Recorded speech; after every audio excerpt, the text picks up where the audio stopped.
Arthur stood in the quiet bedroom, his hand trembling as he reached for the closet door. It had been 3 weeks since Clara passed, and the house felt hollow, stripped of the scent of tea and the soft, rhythmic sound of her breathing.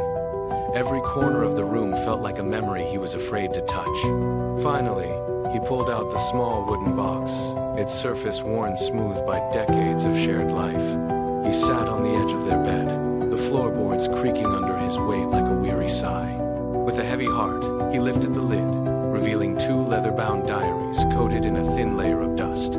He opened the first one. The ink was faded, the handwriting jagged and hurried, reflecting a younger, frightened version of the woman he loved. He read the first entry. "The darkness is a physical weight," Clara had written 40 years ago. "I fear I am a ghost in my own home. I tremble every time Arthur leaves the room, terrified that I will never hear his footsteps return." Arthur wiped his eyes, his knuckles turning white as he gripped the book. He had spent those years believing she was at peace, never knowing the absolute terror she fought in the silence of her mind while he was away. He set the first diary aside and picked up the second, bound in newer leather. He braced himself for more entries of hidden suffering, but as he flipped to the middle, he saw neat, steady, cursive. "Arthur described the sunrise as a wash of liquid gold today," she wrote. "He does not know that when he speaks, I see colors no sighted person could imagine. He thinks he is leading me through the garden, but he is the one who is lost in his own humbleness. He does not see that he is the light." Arthur stopped breathing. The words blurred before his eyes as the reality of their life together began to shift in his mind. He flipped to the final entry, dated only a month before her illness began.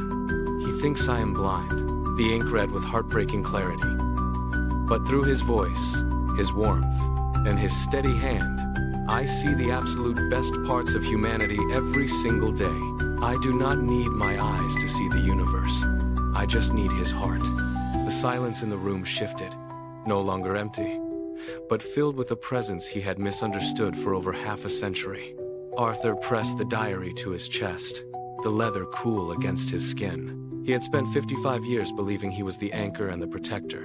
He looked around the room, seeing the chairs he had moved and the paths he had cleared for her. He realized now that every step they took together had been led by her. She had been the one navigating the dark, holding his hand to keep him from stumbling into his own loneliness. He closed his eyes, finally understanding the true weight of the life they had built.